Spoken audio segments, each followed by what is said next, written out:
Hey guys, yeah, how are you all? Hope you're all well. Um, Today is Tuesday, August the 6th, so it's the 6th, 2024, and this is my fifth night, big five, fifth night in the car. Still not too worried about it, it's been fine. You can see I'm getting redder though, I'm definitely getting redder. I'm getting sunburned, which is good. Not, well, I'm getting some colour on my skin anyway, so it's good for my skin. I'll go for a swim in the salty water tomorrow. But yeah, I'll keep this video kind of short. I'm going to try and aim for 10 minutes from now on. Way too much rambling and chopping and changing, and I just want to be a bit more to the point with things. So with that said, I'll just get on with what I did today. So today I went into town. I got a quote done for my front bumper on my car.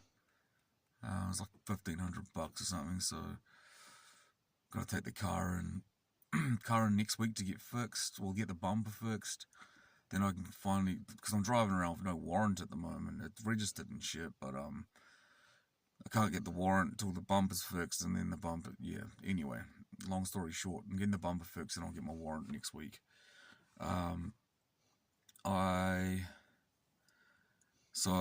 I got that quote done. They've ordered the parts and stuff, and yeah, it goes in next week. I also went to my parents' house, helping them get rid of some scaffolding that's around their house. They just had their roof fixed. What else? I went to town. I went and got some supplies, just like toothpaste and deodorant and shit like that.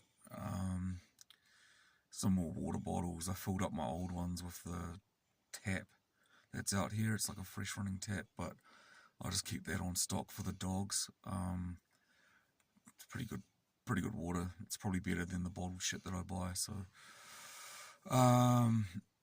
yeah, and then I got a few sandwiches from a shop, and so I got 3 sandwiches, one for breakfast, one for lunch, and one for dinner, which I've already eaten.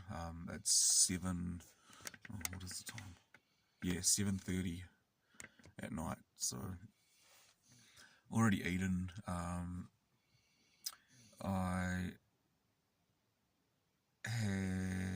I returned back out to where I stayed last night in Clive. I had a good sleep there and stuff as well. It was good. At about midnight, everyone disappeared from the car park, so I had the place to myself. And it was like that most of the day. So yeah, when I returned back there after going to town, I took the dogs for a big walk. Stopped at about halfway down the bay, and started building like a spot like out of wood. So using driftwood and stuff. There's plenty of driftwood left on the like ginormous trees and stuff on our beaches from a cyclone that hit last year. So there's plenty of material, and I'll put a link. Oh, not a link. I'll put an edit in and show you what I built and what it was like out there. Pretty cool. I spent about 3 hours fucking building and playing ball with the dogs, and yeah, just enjoying myself. I took like stuff with me, supplies with me, so dogs had water and stuff, and yeah, we stayed out there for a while and built a main shelter. So I'm hoping to use that over the summer to go fishing and stuff, and take a few friends to go see it, and hopefully add stuff to it, and yeah, just have a nice place for people to go. I'll even tell some homeless people about it, so if they need somewhere to go, Like if they don't have any shelter at night, they can go down there and light a fire and get comfy, because it's quite a cool spot. You will see from the edit, like although it's only I've only done 3 hours work, so much more I want to do. So yeah, but I'll definitely share it around, so long as people respect it. But what usually happens is some buttheads will come along and just light the thing on fire, and it'll be a gigantic fire. But I get it, because it is cool. But I mean, I've seen some pretty cool structures being built out of driftwood, and eventually they might last a few months, but eventually some person just can't help himself and whatever. But yeah, it's a perfect spot to just, like, if you go fishing and stuff, you could, you know, kick back in there while your rod's in the water and stay sheltered, and bait your rods up in there and stuff. So, but yeah, you'll see. So I did that for about 3 hours. I came back to the car, and pretty much when I got back to the car park, there was some people in the car park that I know from my past, and I did talk to them. They were fine, but I just wanted to get out of there. I mean, they were drinking and about to smoke drugs, so I mean, no hate, like, each to their own, but yeah, I left anyway. So I came back around the bay from Clive, where I was, to Hamoana, and when I got here, I had a bit of a drive around, and I heard there's a camping ground here, like it's a free for all, and so anyway, I found it, and it's so cool. Like there's no one here. It's winter, so there's no one here. But like there's nooks, and there's like plants and trees everywhere, and there's like little nooks and crannies that you can pull your car into and pretty much hide. Like, and the trees are all hollowed out, so you could put tents in them and stuff. And oh, it's fucking wicked. Like I'm really glad, like, I found this spot, because I've been able to put my dogs on a long rope each, and they can pretty much run free and jump in and out of the back seat and just be dogs, live normally. So that's been awesome. And I just found that today. So that's me. I set that all up, gave the dogs a feed. I've had my sandwich for tea. I've got some chips to snack on. I probably won't, though. I'll try not to be too much of a pig. And yeah, I've got heaps of fresh water, so fucking life's good. Car's warm, and I'm in a really quiet, dark place now, so I'll probably even get a better sleep than what I have been. Before this spot, I've been pretty loud and proud, parking like in prime real estate, like fucking right on the beach fronts, like in front of fucking everyone. So I just don't care, bro. But I think this way it's a bit more respectful. Just out of sight, out of mind. You don't have to worry everyone, and don't have to stink up the place. So anyhow, so that's me tonight. I'm kicking back. It's just got dark here, and thought I'd make a video. So I'm coming up 10 minutes now, but I'll go another 5 minutes, and just to finish off my story from last night. So I was getting into where I had moved out to the country and lived there for 2 years. No drinking, no drugs. Got myself. I went through some dark places and some real high places, and then dark again. Dealing with mental shit, and especially being sober and trying to get my shit together. So it's not as easy as for some. It's just not that easy for me to do, especially when you're sober. It's everything's so hard. I'm just used to being high and having no cares. But so yeah, I eventually got a job offer from my niece and her partner. They were working as caregivers for child welfare houses, so they need professional caregivers, and there's not really many males in that role, and they kind of were looking for one, because there was a few young lads that were just violent and very young too, like 6 years old and stuff, like, but very fucking violent, because that's what they learnt, and what they learnt to do to their mothers so that they can get what they want, and that's how they lived.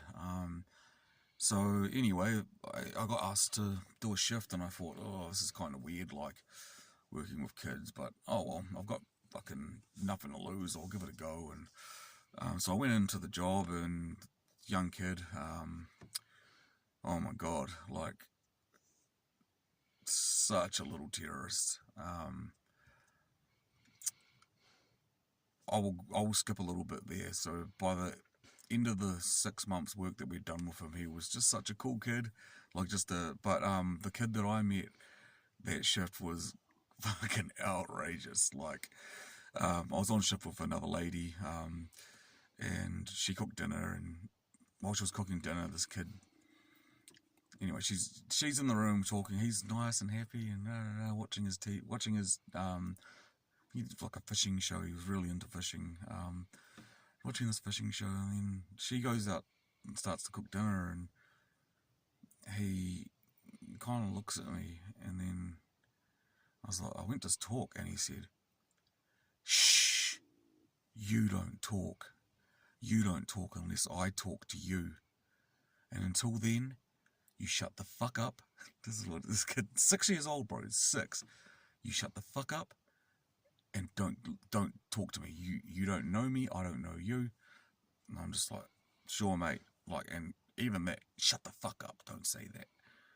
So I just zipped it. I just sat there. He kept looking at me, like, like trying to intimidate me. And he ended up trying to talk to me. He said, "What's your name?" And I just sat there. And he said, "What's your name? You can talk to me now. I said you can." And I just said, "Hey, you've scared me. I'm terrified, bro. Like, I can't deal with that. Like, I don't know. Like, just played it off like I was scared." And then he said, "Well, as long as you know who the boss is, I'm the boss. I'll let you talk now. But yeah, I don't want you to be scared." And he was really nice to me, eh? And things kind of changed a bit. I mean, he was just such a cool kid on the inside. I just had this exterior that was like fucking next level. So yeah, he done a lot of destruction. Actually, I won't talk too much about that, just because I don't know if that's anyway. This kid showed me a lot about myself, and I learned a lot. And that's I kind of just, that was it. I was like, I love this job. Like, this kid just he just changed like into an actual child. Like, from when I first met him, he was like an adult, like like an aggressive adult. And then by the last times I've seen him, like, he was, "Can you please read me a book in bed?" Like, he just turned into a little kid, and it was fucking the coolest thing I've ever seen. And just to see him trust you, and see him like just be such a cool, cheeky little, like a normal cheeky little kid, not this fucking psycho little fucking terrorist.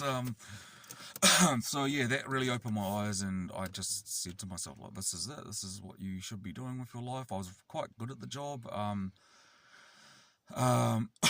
Definitely. So anyway, my boss there, she offered me a full-time contract, so I was only working casual doing caregiving stuff, like, at the home, but she offered me a full-time contract with work in the office, and as a youth support worker, so doing transition work with kids from like the age of 12 to like 21 if they've got mental barriers.